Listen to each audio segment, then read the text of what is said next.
The morning sun cast long shadows across the ancient stones of Windsor Castle as Catherine stood before the grand mirror in the Queen's private chambers.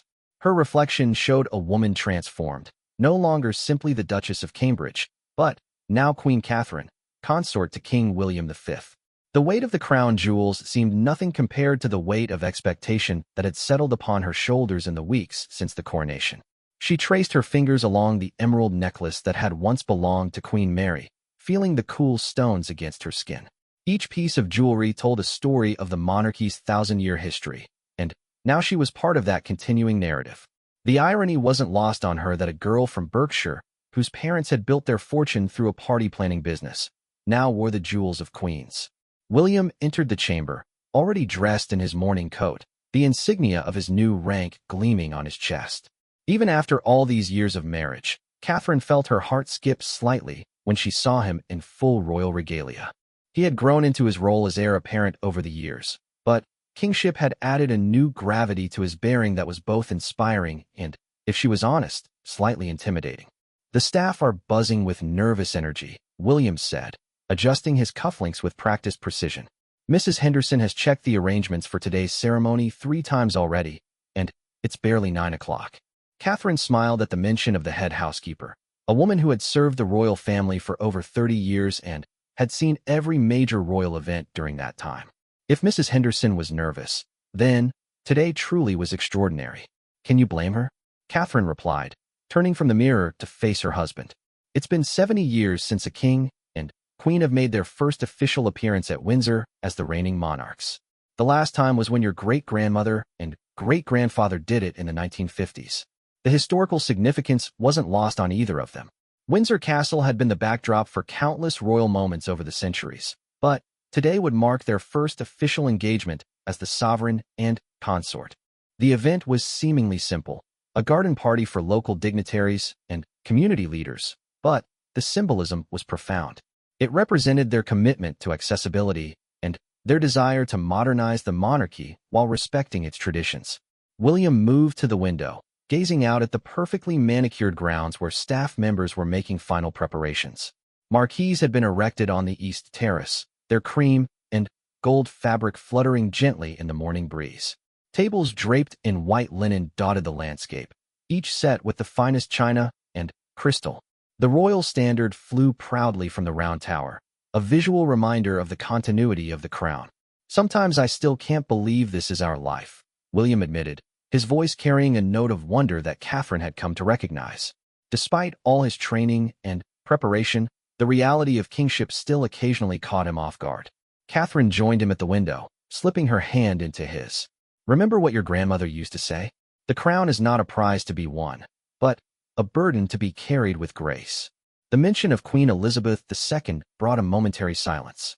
Her passing had been the catalyst for this new chapter in their lives, and, while they had had time to prepare, the actual transition had been more emotionally challenging than either had anticipated.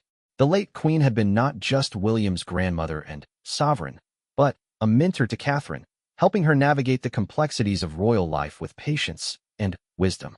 "She would have loved today's event," William said softly. "She always believed that the monarchy's strength came from its connection to ordinary people." It was true. Throughout her remarkable reign, Queen Elizabeth II had championed the idea that the royal family should be accessible and relevant to the lives of their subjects. Today's garden party was designed with exactly that philosophy in mind. Rather than inviting only the wealthy and titled, William and Catherine had specifically requested that the guest list include teachers, nurses, social workers, small business owners, and community volunteers, people who might never otherwise have the chance to meet their sovereign. A gentle knock at the door interrupted their reflection. "Your Majesties," came the voice of James Patterson, William's private secretary. "The first guests are beginning to arrive." Catherine felt the familiar flutter of nerves that always preceded a major royal engagement. Even after years of public appearances, she had never quite lost that initial anxiety. William had once told her that he found her pre-event nervousness endearing, saying it showed she still cared deeply about doing well rather than simply going through the motions.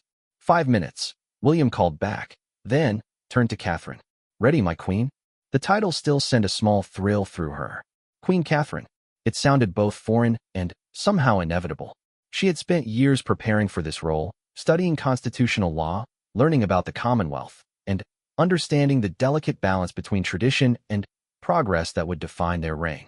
They made their way through the castle's corridors, their footsteps echoing off stone walls that had witnessed the passage of kings and queens for nearly a millennium. Portraits of previous monarchs gazed down at them from gilded frames, silent witnesses to this latest chapter in the Windsor dynasty. As they approached the grand reception room where they would meet with key dignitaries before joining the main party, Catherine could hear the murmur of conversation and the gentle clink of crystal glasses.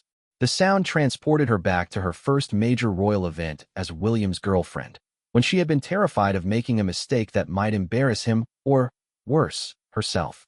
How different things were now. The scared young woman who had once worried about which fork to use had evolved into someone comfortable in these settings, someone who understood that her role was not just to look the part, but to genuinely connect with people. The transformation hadn't happened overnight, and it hadn't always been easy, but it had been worth every challenging moment.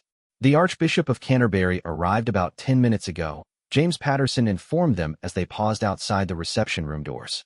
He's particularly looking forward to speaking with you both about the interfaith initiatives you've been planning. William nodded. The Interfaith Dialogue Program was one of several causes they intended to champion during their reign. Having witnessed increasing religious tensions in various parts of the Commonwealth, they believed the Crown had a role to play in promoting understanding and cooperation between different faith communities. And Mrs. Roberts from the Children's Literacy Program is here as well, Patterson continued. She's brought some of the reading materials the children have created specifically for today's event. Catherine's eyes lit up. The Children's Literacy Program had been one of her pet projects as Duchess of Cambridge, and she was thrilled that it would be part of their first official engagement as monarchs. Education had always been close to her heart, perhaps because her own parents had emphasized its importance throughout her childhood. Mrs. Roberts has been working with inner-city schools for over 20 years, Catherine told William. Some of the children she's helped have gone on to university and are now teachers themselves. It's exactly the kind of generational impact we want to support. The doors to the grand reception room opened, revealing a space that perfectly captured the grandeur of Windsor Castle. Sunlight streamed through tall windows, illuminating tapestries that depicted scenes from British history. The room was filled with approximately 30 people, representing a cross-section of British society that would have been unthinkable at royal events just a generation ago. As William and Catherine entered, conversation ceased, and the assembled guests turned toward them with a mixture of excitement and reverence. This was the moment Catherine had been preparing for all morning, all week, and, in many ways, all her adult life. The transition from being the future queen to actually being the queen was about to be tested in the most public way possible. An elderly man in clerical robes stepped forward, the Archbishop of Canterbury, whose presence lent additional solemnity to the occasion. Behind him, Catherine spotted Mrs. Roberts, a vibrant woman in her 50s whose enthusiasm for children's education was legendary among those who knew her work. "Your Majesties," the Archbishop said with a deep bow. "On behalf of everyone present, may I say what an honor it is to be here for this historic occasion." William stepped forward, his training evident in the confident way he addressed the room. "The honor is entirely ours. This gathering represents exactly what we hope to achieve during our reign, bringing together people who are making a real difference in their communities and giving them the recognition they deserve." Catherine found herself studying the faces in the room. She saw a young teacher who had developed innovative methods for helping dyslexic children learn to read. There was an elderly volunteer who had spent 40 years organizing meals for homeless people in Manchester. A middle-aged woman who had started a support group for military families stood near the window, clearly nervous but beaming with pride. These were the people she and William wanted to serve. Not the wealthy donors who could afford to buy their way into royal events, but the individuals who dedicated their lives to making Britain a better place for everyone. It was a philosophy that would define their approach to the monarchy and set them apart from previous generations. "Mrs. Roberts," Catherine said, moving toward the education advocate, "I understand the children have prepared something special for us today." The woman's face lit up with genuine joy. "Your Majesty, they have indeed. When they learned you would be here today, they worked for weeks creating a storybook about a queen who visits schools and helps children discover the magic of reading. They've illustrated it themselves and everything." Catherine felt tears prick at her eyes. This was why she had wanted to be part of the royal family, not for the glamour or the titles, but For moments like this when she could see the direct impact of her work on real people's lives. As the reception continued, Catherine and William moved through the room with practiced ease, spending a few minutes with each guest, asking meaningful questions, and showing genuine interest in their work. This was royal protocol at its best, not stuffy formality, but authentic engagement with people who deserved recognition for their contributions to society. The Archbishop approached them again as the reception began to wind down. "Your Majesties, I hope you don't mind my saying so, but there's something quite different about the atmosphere today. There's a sense of hope and renewal that I haven't felt at royal events for many years." William and Catherine exchanged a look. This was exactly what they had hoped to achieve, a sense that the monarchy was entering a new era, one characterized by accessibility, relevance, and genuine connection with the people they served. As they prepared to move outside for the main garden party, Catherine took a moment to compose herself. Through the windows, she could see hundreds of guests already enjoying the afternoon sunshine, exploring the castle grounds, and participating in the various activities that had been planned. Children were running on the grass while their parents enjoyed tea and conversation. It looked less like a formal royal event, and more like a community celebration. "Ready for the main event?" William asked, offering her his arm. Catherine smiled, feeling a surge of confidence that surprised her. "Absolutely. Let's go show them what the new monarchy looks like." As they walked toward the doors that would lead them onto the East Terrace, Catherine reflected on the journey that had brought them to this moment. From their university romance to their fairy tale wedding, from the birth of their children to the solemn responsibility of the throne, every step had been preparing them for this role. The doors opened, and the sound of applause filled the air. Hundreds of faces turned toward them, representing every corner of British society. This was their kingdom now, these were their people, and this was their moment to prove that the monarchy could evolve while maintaining its essential dignity and purpose. Catherine stepped into the sunshine, feeling the warmth on her face and the weight of history on her shoulders. The girl from Berkshire had become the Queen of England, and she was ready to embrace everything that title meant. The afternoon stretched ahead of them, full of conversations, connections, and the small moments that would define their reign. As they began to move through the crowd, Catherine felt a profound sense of gratitude for the opportunity to serve and a determination to prove worthy of the trust that had been placed in them. This was just the beginning of their story as king and queen, but already she could sense that it was going to be extraordinary. The East Terrace of Windsor Castle had been transformed into something that resembled a perfect English summer dream. Cream-colored marquees dotted the immaculate lawns, their elegant curves creating intimate spaces where guests could gather and converse. The famous long walk stretched into the distance, its ancient trees creating a natural cathedral that seemed to bless the proceedings with their silent majesty. As Catherine and William stepped onto the terrace, the applause that greeted them was unlike anything they had experienced before. This wasn't the polite, reserved clapping of a formal state occasion, but something warmer and more genuine, the sound of people who felt genuinely excited to be in their presence. Children waved small Union Jack flags while their parents captured the moment on their phones, creating an atmosphere that was both reverent and joyfully informal. Catherine had chosen her outfit carefully for this historic day. Her powder blue dress, designed by one of her favorite British designers, struck the perfect balance between elegant formality and approachable sophistication. The subtle pearl jewelry she wore had belonged to Princess Diana, a choice that wasn't lost on the press or the public. It was a way of honoring William's mother while also signaling continuity between generations of royal women who had dedicated their lives to service. William looked resplendent in his morning dress, the Order of the Garter badge catching the afternoon sunlight. But what struck observers most was not his formal attire, but the relaxed confidence he projected. Gone was any trace of the sometimes awkward young man who had once struggled with public speaking.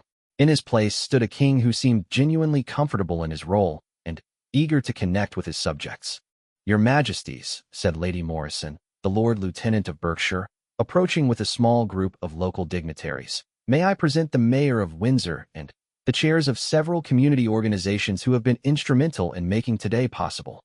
The introductions began, but what made this different from typical royal protocol was the genuine curiosity that both William and Catherine displayed. Instead of the brief, polite exchanges that often characterized such events, they engaged in real conversations, asking follow-up questions and showing authentic interest in the work these community leaders were doing.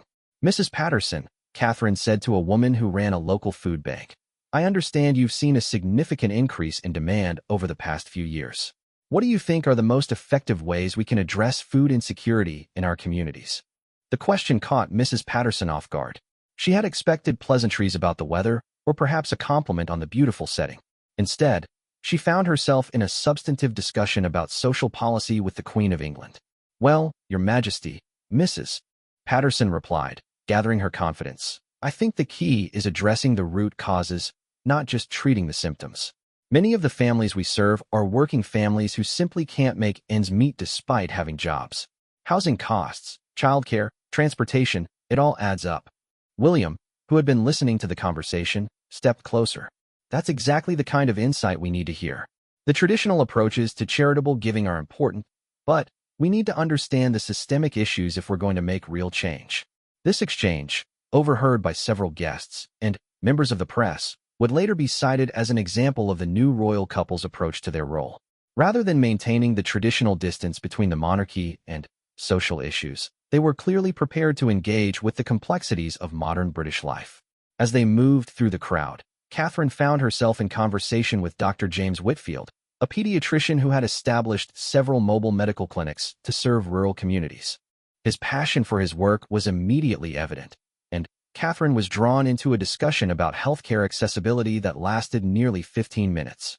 "The challenge," Dr. Whitfield explained, "is that many rural areas simply don't have the population density to support traditional medical facilities. Our mobile clinics can serve multiple communities, but we're limited by funding and staffing." Catherine nodded thoughtfully. Her work with various health-related charities had given her insight into these challenges, but hearing about them from someone on the front lines added a new dimension to her understanding. "Have you found that telemedicine helps bridge some of these gaps?" she asked. "To some extent, yes, but there's still no substitute for hands-on care, especially with children. And, of course, many of the families we serve don't have reliable internet access." It was exactly this kind of conversation that Catherine and William had hoped to encourage. They wanted their royal events to be more than just ceremonial occasions. They wanted them to be opportunities for learning and connection. Meanwhile, William had become engaged in an animated discussion with a group of young entrepreneurs who had started environmentally focused businesses. His lifelong interest in conservation was well known, but his enthusiasm for innovative approaches to sustainability was genuine and infectious. "The fascinating thing about your seaweed packaging company," he said to a young woman named Sarah Chon, "is that you're not just creating an alternative to plastic. You're creating something that actually improves the environment as it breaks down." Sarah beamed at the recognition. She had been nervous about attending such a high-profile event, worried that her small startup wouldn't seem significant enough to merit royal attention. Instead, she found herself in the kind of detailed technical discussion she might have with a potential investor or partner. The key breakthrough was figuring out how to make the packaging strong enough for commercial use while maintaining its biodegradability, Sarah explained. "We've had interest from several major retailers, but scaling up production is our biggest challenge right now." William's questions were informed and practical, demonstrating that he had clearly done his homework about the various guests who would be attending. This wasn't the casual interest of someone making polite conversation. It was the focused attention of someone who understood that small innovations could have massive environmental impact. The afternoon sun was climbing higher, casting dappled shadows through the ancient oak trees that surrounded the terrace. The informal nature of the event meant that guests were free to explore the grounds, and many were taking advantage of the opportunity to see parts of Windsor Castle that were normally closed to the public. Catherine noticed a small crowd gathered near the Rose Garden and made her way over to investigate. She found a group of children from a local primary school who had been invited as part of the literacy program she had championed. They were taking turns reading from the storybook they had created especially for the occasion. "Once upon a time," read 8-year-old Emma Thompson, her voice clear and confident, "there was a queen who loved books more than anything else in the world. She traveled from school to school, helping children discover the magic of reading." Catherine felt tears spring to her eyes as she listened to Emma's reading. The little girl's obvious pride in her accomplishment, and the careful way she had practiced pronouncing every word, represented everything Catherine hoped to achieve through her charitable work. "That was beautiful, Emma," Catherine said when the reading concluded. "Can you tell me about the illustrations?" Emma's face lit up as she flipped through the pages of the handmade book. "This one shows the Queen visiting our school," she explained, pointing to a colorful drawing of a woman in a crown surrounded by children with books. "And this one shows all the children learning to read magic spells from their books." The innocent creativity of the children's work was deeply moving, but what struck Catherine most was the confidence these young people displayed. The literacy program had clearly achieved its goal of not just teaching reading skills, but building self-esteem and encouraging creative expression. Mrs. Roberts, the program coordinator, joined the conversation. "Emma has made remarkable progress this year," she told Catherine. "When she started the program, she was reading well below grade level. Now she's one of our strongest readers and helps tutor younger children." "That's wonderful," Catherine replied, then knelt down to Emma's eye level. "Emma, do you think you might like to be a teacher someday?" "Maybe," Emma said thoughtfully. "Or maybe I'll write books. I have lots of stories in my head." "I hope you write them all down," Catherine encouraged. "The world needs more storytellers." This interaction, captured by photographers and later shared widely on social media, would become one of the defining images of the day. It perfectly encapsulated the accessible, engaged approach that William and Catherine were bringing to their roles as monarch and consort. As the afternoon progressed, the formal structure of the event began to relax even further. William found himself playing an impromptu game of cricket with a group of teenagers from a youth sports program, his morning coat abandoned on a nearby chair. Catherine joined a conversation between several military wives about the challenges of frequent relocations and long deployments. "The hardest part isn't the separation," explained Captain Sarah Willis, whose husband was currently deployed in Cyprus. "It's the constant uncertainty. You can't really plan your career or your children's education when you never know where you'll be living next year." Catherine nodded sympathetically. Her own experience with the nomadic nature of military life during William's RAF service had given her insight into these challenges. "Have you found that the support networks help?" Catherine asked. "They do, but they take time to build, and just when you get comfortable somewhere, you're moved again," replied another military spouse. "It would be wonderful if there was more consistency in the support services available at different bases." These conversations were exactly what William and Catherine had hoped to foster. Rather than simply being recipients of ceremonial honors, their subjects were becoming partners in understanding how the monarchy could better serve their needs. As the afternoon drew on, the atmosphere became increasingly relaxed and convivial. The careful protocol that typically governed royal events seemed to dissolve naturally as William and Catherine demonstrated their genuine interest in connecting with people from all walks of life. One particularly moving moment came when Catherine encountered Mrs. Dorothy Harrington, an 89-year-old woman who had served as a nurse during the final years of World War II. Mrs. Harrington had been hesitant to approach the royal couple, feeling that at her age she might be imposing. "Mrs. Harrington," Catherine said, having been alerted to the elderly woman's presence by one of the staff, "I understand you have some remarkable stories from your nursing career." Mrs. Harrington's face brightened immediately. "Oh, my dear, I don't know if they're remarkable, but they were certainly eventful times. I was just a young girl then, barely 20, but we saw things that no one should have to see." For the next 20 minutes, Catherine sat with Mrs. Harrington on a bench overlooking the gardens, listening to stories about treating wounded soldiers and helping their families cope with trauma. It was history coming alive, told by someone who had lived through one of Britain's most challenging periods. "You young people today," Mrs. Harrington said toward the end of their conversation, "you face different challenges than we did, but you handle them with the same courage. I'm proud of the country you're inheriting." Catherine was deeply moved by the elderly woman's perspective. Here was someone who had witnessed the monarchy through multiple generations, who had seen the country through war and peace, prosperity and hardship. Her approval felt like a blessing on the new reign. William, meanwhile, had become involved in a spirited discussion about renewable energy with a group of engineering students from a local university. His questions were technical and informed, reflecting years of study and genuine passion for environmental issues. "The challenge with solar panel efficiency," explained one student, "is that we're still only converting about 20% of available sunlight into electricity. But there are some promising developments in perovskite cells that could potentially double that efficiency." "What are the main barriers to commercializing that technology?" William asked. "Mainly durability and cost," replied another student. "Perovskite cells degrade faster than silicon cells, especially in humid conditions. But If we can solve that problem, the potential for widespread adoption is enormous. These technical discussions represented another aspect of William and Catherine's approach to their roles. They weren't content to simply be ceremonial figures. They wanted to understand the real challenges and opportunities facing their kingdom. As the sun began to lower in the sky, casting longer shadows across the castle grounds, the event began to take on an almost magical quality. The combination of historic setting, beautiful weather, and genuine human connection had created something special, not just a successful royal engagement, but a template for a new kind of monarchy.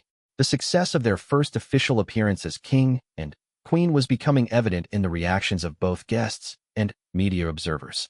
People were lingering longer than planned, reluctant to end conversations that had proven far more engaging than anyone had expected. For William and Catherine, the afternoon had exceeded their highest hopes. They had succeeded in creating exactly the kind of event they had envisioned, one that honored tradition while embracing innovation, that celebrated the institution of monarchy while remaining grounded in the real concerns of ordinary people. As they prepared for the final phase of the garden party, both felt a growing confidence that their vision for a modern, accessible monarchy was not only possible, but already beginning to take shape. The real test, they knew, would be sustaining this approach through the inevitable challenges and controversies that lay ahead.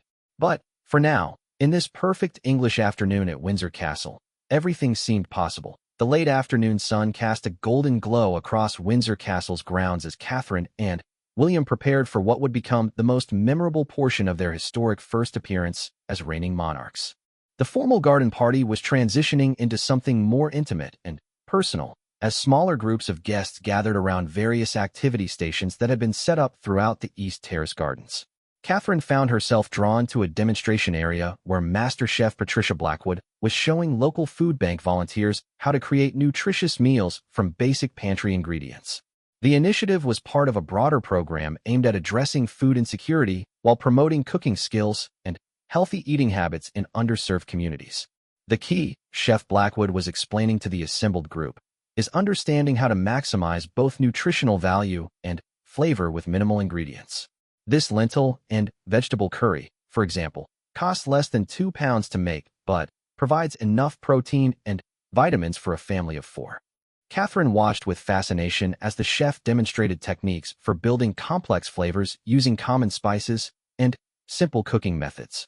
Her own interest in nutrition had grown significantly since becoming a mother, and she had spent considerable time learning about the connections between diet, childhood development, and educational outcomes. Chef Blackwood, Catherine said, stepping forward, I'm curious about how you adapt these recipes for families with limited cooking facilities. Many of the families served by food banks may only have access to a single burner or a microwave. The chef's eyes lit up at the practical nature of the question. That's exactly right, Your Majesty. We've developed a whole series of one-pot meals and microwave-friendly recipes. The secret is understanding which ingredients cook at similar rates and how to layer flavors without requiring multiple cooking surfaces. What followed was a detailed conversation about the practical challenges of nutrition education in low-income communities. Catherine asked informed questions about portion control, food storage, and the psychological barriers that sometimes prevented families from trying new foods. Her engagement with the subject matter was clearly genuine, rooted in years of charitable work, but enhanced by her new role's broader perspective on social issues. Meanwhile, William had gravitated toward a group discussing mental health initiatives for military veterans. The conversation was being led by Dr. Michael Harrison, a psychiatrist who specialized in treating post-traumatic stress disorder, and several veterans who had become advocates for better mental health services. The traditional approach, Dr. Harrison was explaining, focused primarily on individual therapy, which is important but often insufficient. We've found that peer support programs and community-based interventions can be equally effective, sometimes more so. William's military background and his previous work with veteran support organizations had given him deep insight into these issues. His questions reflected not just academic knowledge, but personal understanding of military culture and the unique challenges faced by service members transitioning to civilian life. What role do you think technology can play in expanding access to mental health services? William asked the group. James Morrison, a former Royal Marines commando who now worked as a peer counselor, responded thoughtfully. Technology can help with reach and accessibility, but There's something irreplaceable about face-to-face connection, especially for people who've been through trauma. The challenge is finding ways to combine the best of both approaches. William nodded, clearly absorbing the insights being shared. Have you experimented with group video sessions? Something that maintains the personal connection while expanding geographic reach. The conversation that followed revealed William's sophisticated understanding of both the technical possibilities and the human limitations of remote mental health care. He wasn't just asking polite questions. He was engaging as someone who clearly intended to use this information to inform future policy and charitable initiatives. As the afternoon progressed, Catherine and William began to move more fluidly between different conversation groups, often bringing insights from one discussion to inform another. This cross-pollination of ideas was exactly what they had hoped to achieve, creating opportunities for people working on related issues to learn from each other's experiences. Catherine joined a group discussing educational inequality, where Dr. Sarah Chun, a researcher from Oxford University, was presenting data about achievement gaps between urban and rural schools. The statistics were sobering, but what struck Catherine most was the passion of the teachers and administrators who were working to address these disparities despite limited resources. The digital divide has become particularly pronounced since the pandemic, explained Miss Jennifer Walsh, a teacher from a rural primary school in Cornwall. Many of our students don't have reliable internet access at home, which puts them at a significant disadvantage compared to their urban peers. Catherine had encountered this issue during her work with various educational charities, but hearing about it from teachers who dealt with it daily added new urgency to the problem. What would make the biggest difference for your students? Catherine asked. Infrastructure, obviously, but also teacher training, Miss Walsh replied. Many of us didn't grow up with technology the way our students have, and we need ongoing support to use it effectively in our teaching. This led to a broader discussion about teacher retention, professional development, and the changing nature of education in the digital age. Catherine found herself taking mental notes, already thinking about how the Royal Foundation might address some of these challenges. The conversations happening throughout the garden party were remarkable not just for their substance, but for their tone. The traditional barriers between royalty and subjects seemed to dissolve as William and Catherine demonstrated genuine curiosity and respect for the expertise of the people they were meeting. This wasn't token engagement. It was substantive dialogue between equals who happened to have different roles in society. One particularly moving moment came when Catherine encountered Mrs. Elizabeth Thompson, a social worker who had spent 30 years helping children in the care system. Mrs. Thompson had been reluctant to attend the event, feeling that her work was too gritty and unglamorous for a royal gathering. Mrs.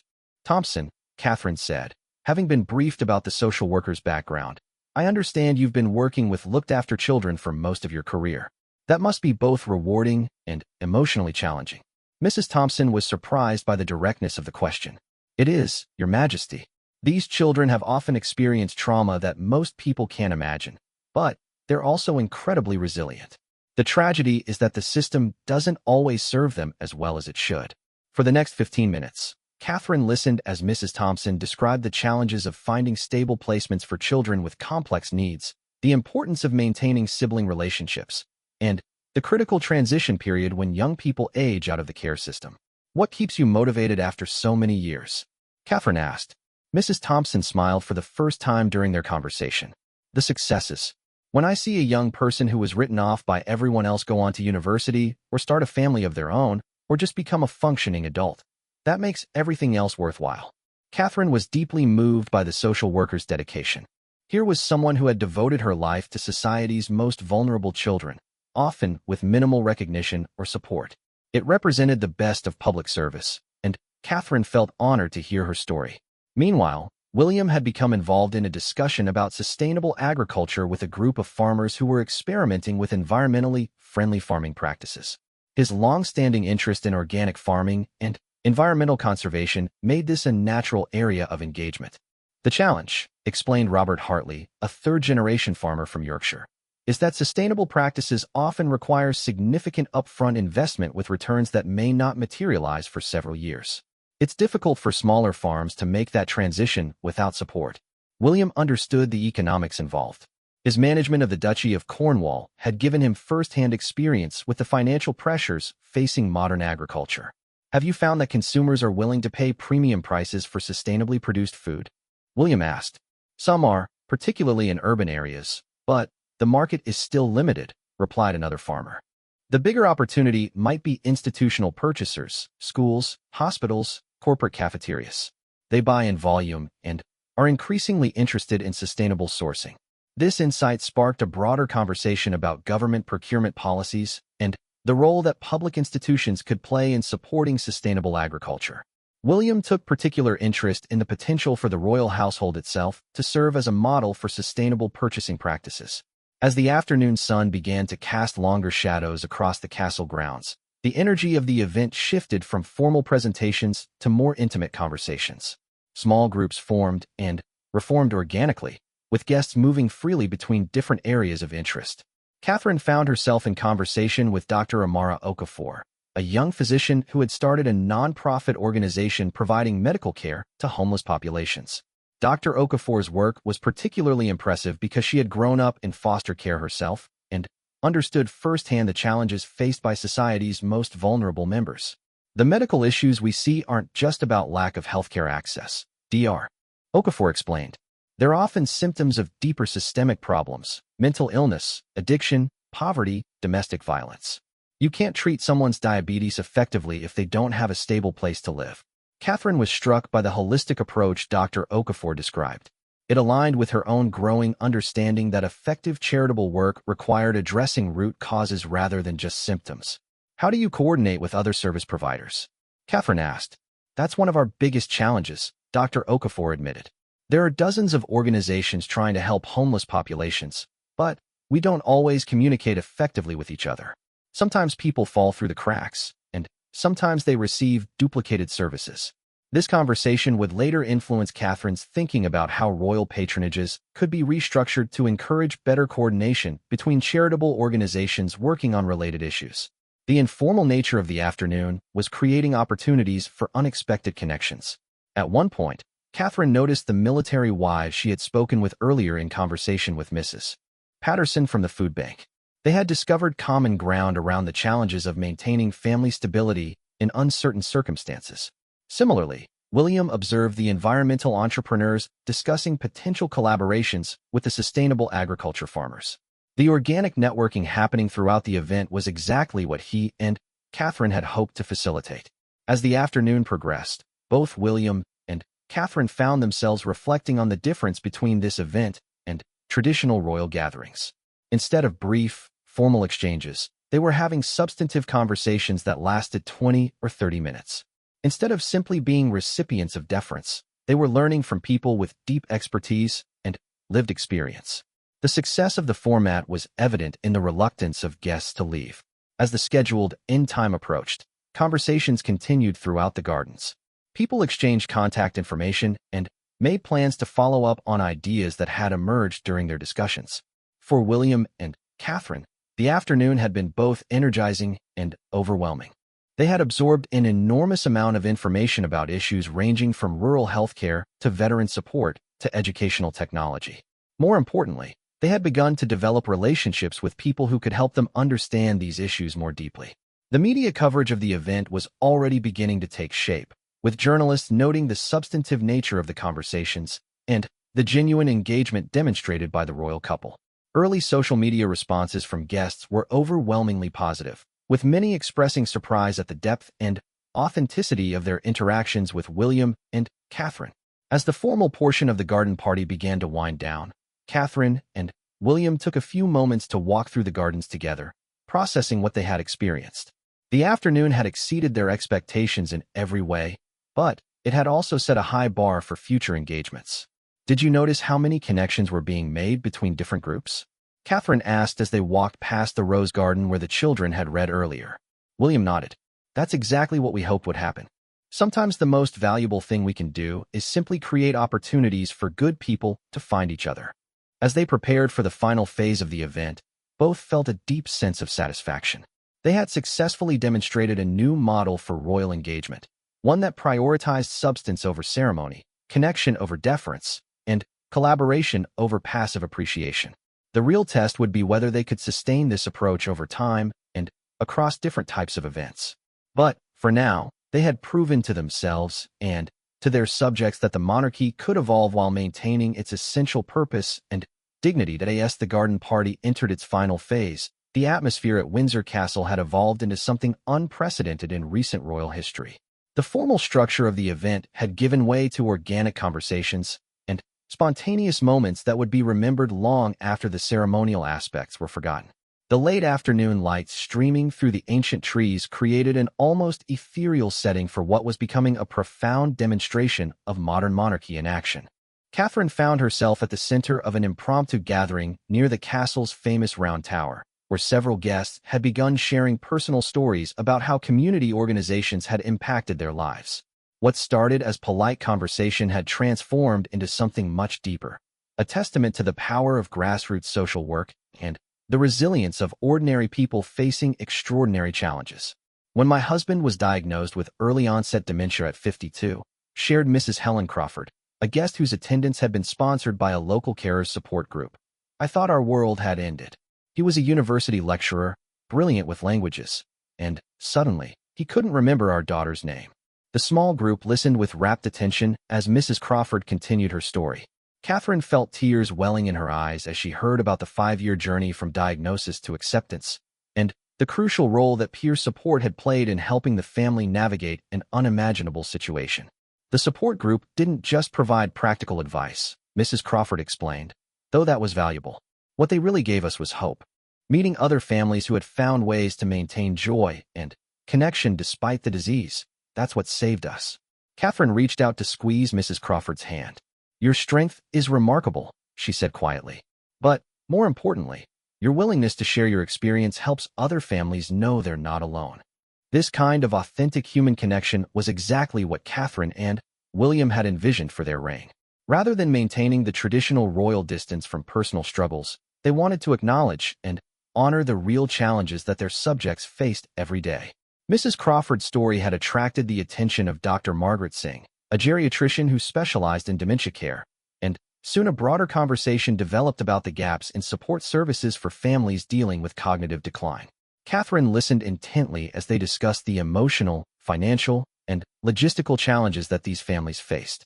The current system is fragmented, Dr. Singh explained. Families often have to become experts in navigating multiple bureaucracies just to access basic support services. Meanwhile, they're dealing with grief, fear, and practical challenges that most people can't imagine. Catherine's questions revealed her growing understanding of how various social issues interconnected. What role do you think early intervention could play in improving outcomes for both patients and families? It's crucial, Dr. Singh replied. But it requires resources for education, counseling, and practical support that many health systems don't currently provide. The focus tends to be on medical management rather than holistic family support. This conversation would later influence Catherine's thinking about how royal patronages could address not just individual conditions, but the broader systems that serve people dealing with complex health challenges. Meanwhile, William had become engaged in an unexpected discussion about urban planning and affordable housing with a group that included architects, city council members, and housing advocates. The conversation had begun when someone mentioned the challenges of maintaining community connections in rapidly gentrifying neighborhoods. The paradox, explained David Martinez, an architect who specialized in affordable housing, is that economic development often displaces exactly the communities it's supposed to help. We build new housing and commercial spaces, but longtime residents can no longer afford to live there. William, whose work with homeless charities had given him insight into housing policy, asked probing questions about innovative approaches to development that could serve existing communities while promoting economic growth. What about community land trusts? William suggested. Could that model help ensure that housing remains affordable even as neighborhoods improve? The question sparked an animated discussion about various mechanisms for preserving affordable housing. William's knowledge of the topic was impressive, reflecting years of study and engagement with housing advocates across the Commonwealth. Sarah Kim, a city councillor from Manchester, was particularly enthusiastic about the community land trust model. We've been exploring that approach, but it requires significant upfront investment and long-term commitment from both government and private partners. The challenge is convincing investors to accept lower returns for greater social impact. William nodded thoughtfully. That's where institutional investors with social mission mandates could play a role. pension funds, university endowments, foundations, entities that can take a longer-term view of returns. The sophistication of Williams' analysis impressed the housing professionals present.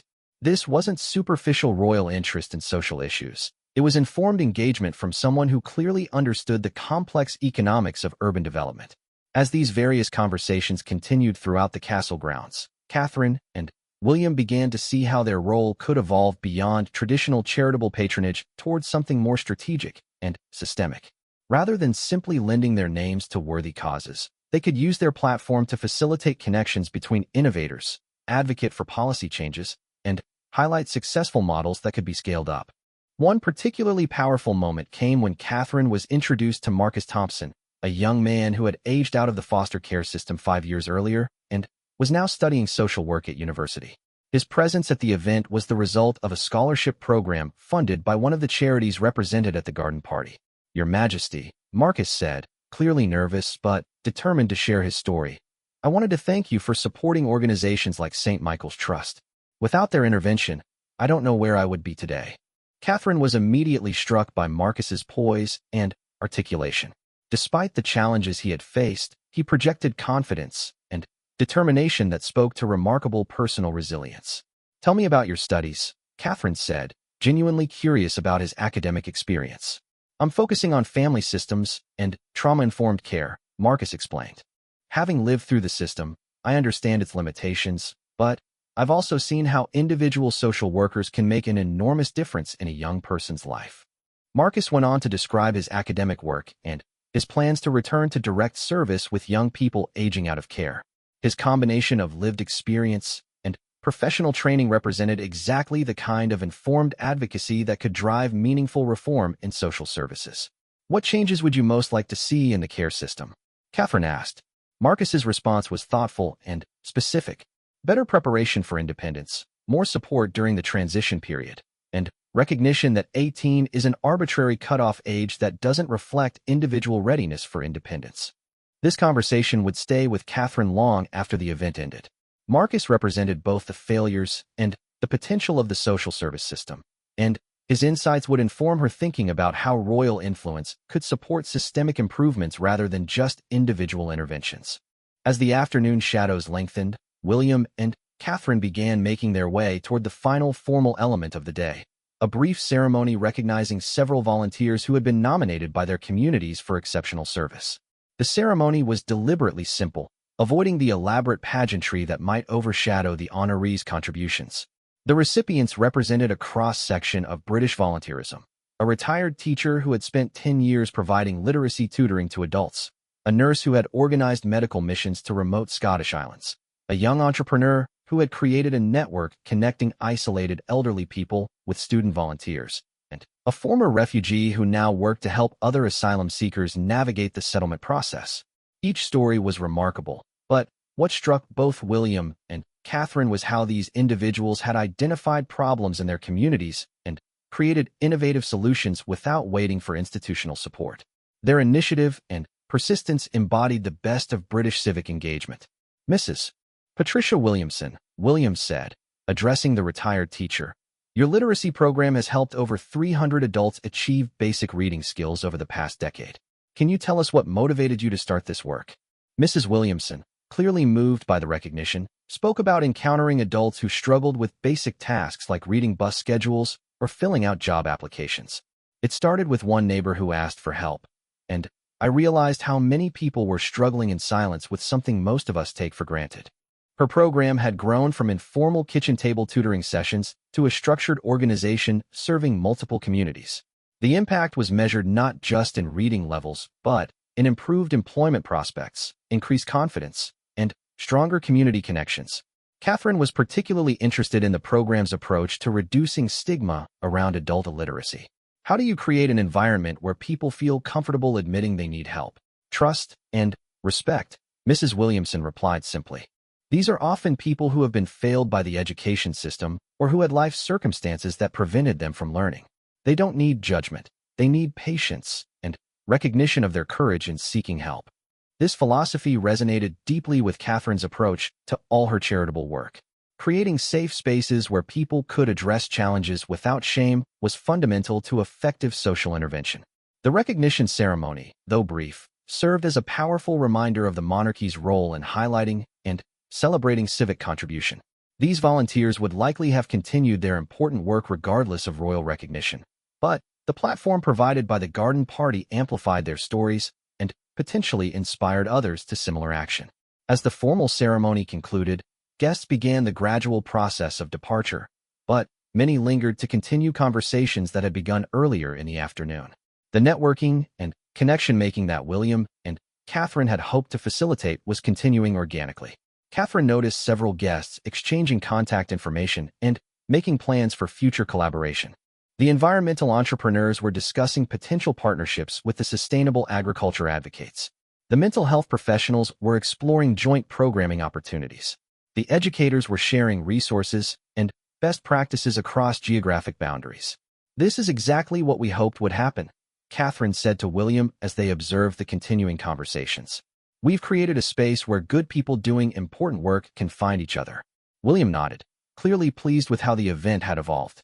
The traditional model of royal events was about showing deference to the crown. This feels more like the crown serving as a convening force for positive change.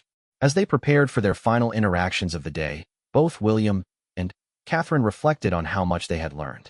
The conversations had challenged their assumptions, provided new insights into social issues they thought they understood, and connected them with people whose expertise and passion would inform their future work.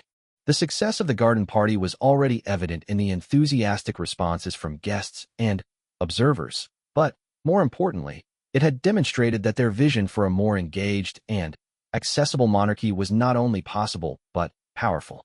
The real test would be sustaining this approach across different types of events and issues. But, for now, William and Catherine felt confident that they had established a new template for royal engagement, one that honored tradition while embracing innovation, that celebrated the institution while remaining grounded in service to real people facing real challenges. As the afternoon drew toward its close, both felt a profound sense of gratitude for the opportunity to serve and a renewed commitment to using their platform for maximum positive impact. The garden party had been more than a successful royal event. It had been a glimpse of the kind of monarchy they intended to build together. The golden hour at Windsor Castle arrived with a soft, warm light that seemed to bless the conclusion of what would be remembered as a watershed moment in the history of the British monarchy. As the garden party entered its final phase, the atmosphere was one of quiet triumph and profound satisfaction. Catherine and William had not merely succeeded in hosting a successful royal event. They had fundamentally redefined what such an occasion could be and accomplish. The last formal element of the afternoon was an intimate gathering in the castle's private garden, where William and Catherine had invited a small group of guests to share reflections on the day and discuss future possibilities for collaboration. This closing circle included representatives from each of the major cause areas that had been featured throughout the event: education, healthcare, environmental sustainability, military support, and social services. Catherine stood near a centuries-old oak tree, its massive trunk a symbol of the endurance and strength that had characterized the monarchy through countless generations. Yet the conversations taking place beneath its branches represented something entirely new. A vision of royal service that was both deeply rooted in tradition and boldly innovative in its approach. Before we conclude today's gathering, Catherine began, her voice carrying across the small circle of dedicated individuals. "William, and I wanted to take a moment to thank you not just for attending, but for sharing your expertise, your passion, and your stories with us. We've learned more in these few hours than we could have through months of traditional briefings." The sincerity in her voice was unmistakable. This wasn't the polite gratitude typically expressed at the end of royal events. It was genuine appreciation from someone who understood that her education as queen was just beginning and that the people surrounding her were essential teachers in that process. Dr. Sarah Chun, the education researcher who had spoken earlier about digital divides in rural schools, stepped forward slightly. "Your Majesties, if I may, what struck me most about today was the way you listened. Really listened. So often when we present our research to policymakers, we feel like they're already formulating their responses before we've finished speaking. Today felt different." William nodded thoughtfully. "That's exactly what we hope to achieve. We've come to understand that effective leadership requires genuine curiosity about the challenges people face and the solutions they've developed. Our role isn't to have all the answers. It's to help amplify the voices of people who are doing the real work. This exchange encapsulated the philosophical shift that William and Catherine were bringing to their roles.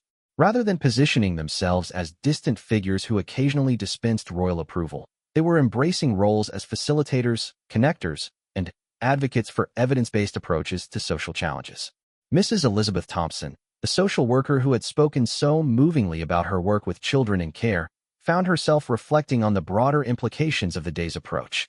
What you've created here is something I've never experienced in 30 years of social work, a space where practitioners, researchers, policymakers, and community members could speak as equals about shared concerns. Catherine was deeply moved by this observation.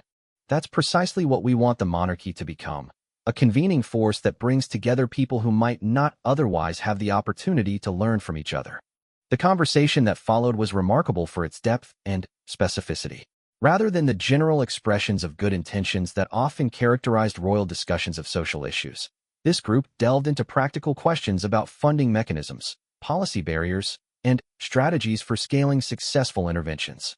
Marcus Thompson, the young man who had aged out of foster care and was now studying social work, offered a perspective that particularly resonated with Catherine.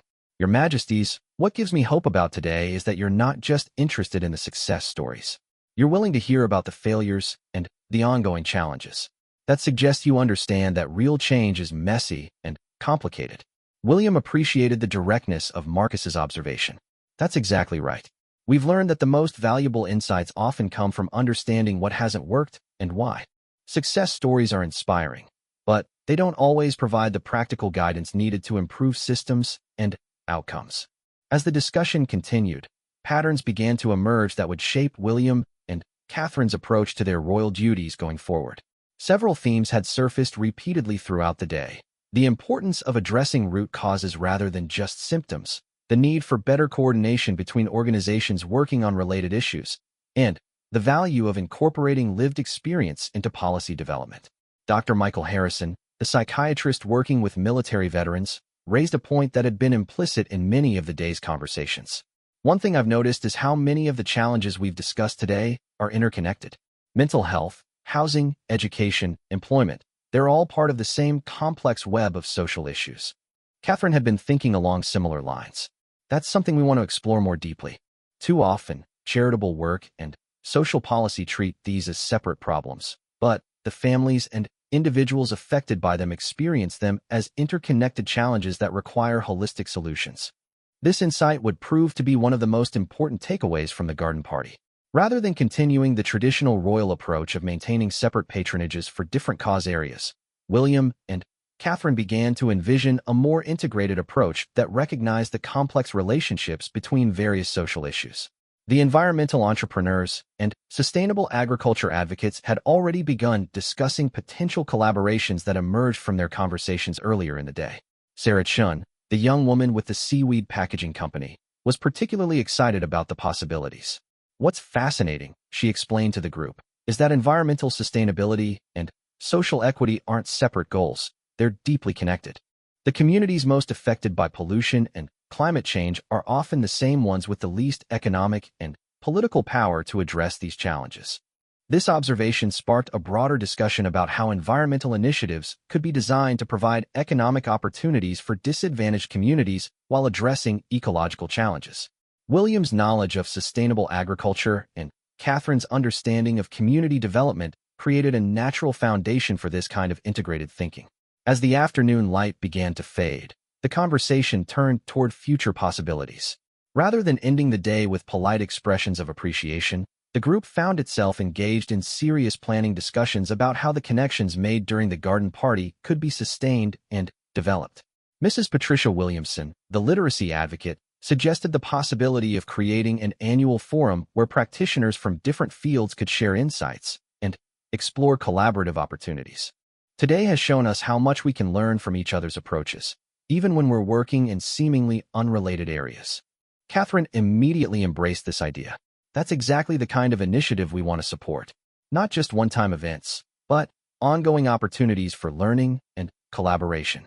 William was already thinking about the practical aspects of such a forum. We could rotate the location between different regions, ensuring that local practitioners who might not be able to travel to London could participate. And we could structure it around specific themes that cut across multiple cause areas. The enthusiasm for this concept was immediate and unanimous. Within minutes, the group was discussing potential topics for the first forum: trauma-informed approaches across sectors, technology and human connection, and community-led solutions to systemic problems. Dr. Amara Okafor, the physician working with homeless populations, offered another perspective that would influence future planning. What's been most valuable about today is the way it's connected people working at different levels, from direct service providers to researchers to policy advocates. Too often, these groups work in isolation from each other. This observation reinforced William and Catherine's growing conviction that their role should be to create bridges between different sectors and levels of intervention.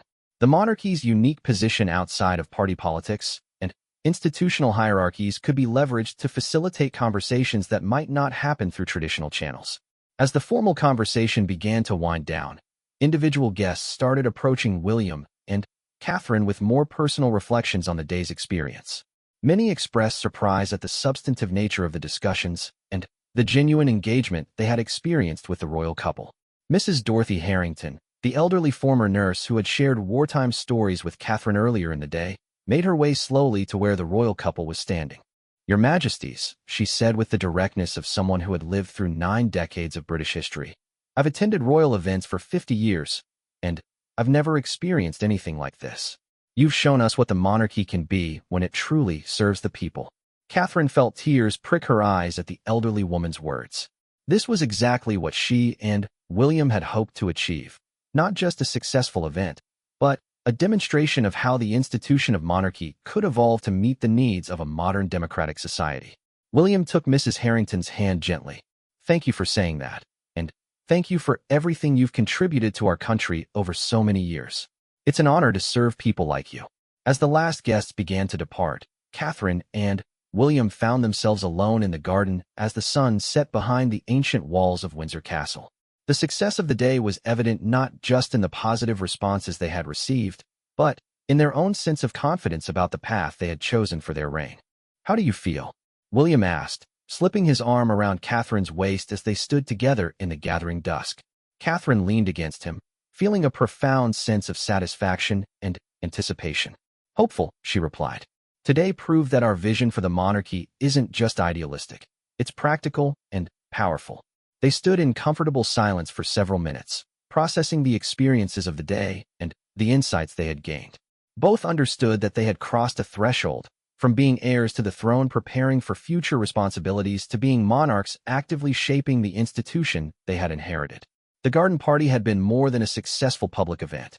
It had been a proof of concept for a new model of royal service, one that prioritized genuine engagement over ceremonial distance, substantive conversation over superficial politeness, and collaborative problem-solving over traditional patronage. As they prepared to return to the castle, both William and Catherine felt energized by the possibilities that lay ahead. The connections made during the garden party would continue to develop, the collaborative initiatives discussed would begin to take shape, and the model they had pioneered would be refined and applied to future engagements. "The real work starts now," Catherine said as they walked toward the castle's entrance. William nodded, understanding exactly what she meant. The garden party had been a beginning, not an endpoint. It had demonstrated what was possible when the monarchy embraced its potential as a convening force for positive change, but realizing that potential would require sustained effort and continued innovation. As they entered Windsor Castle, with its centuries of royal history surrounding them, both felt the weight of tradition and the excitement of transformation. They had honored the past while boldly embracing the future, proving that the monarchy could evolve without losing its essential character and purpose. The first appearance of King William V and Queen Catherine at Windsor Castle would be remembered as the moment when the British monarchy stepped confidently into a new era, one characterized by engagement rather than detachment, collaboration rather than hierarchy, and service rather than privilege. It was exactly the legacy they intended to build together.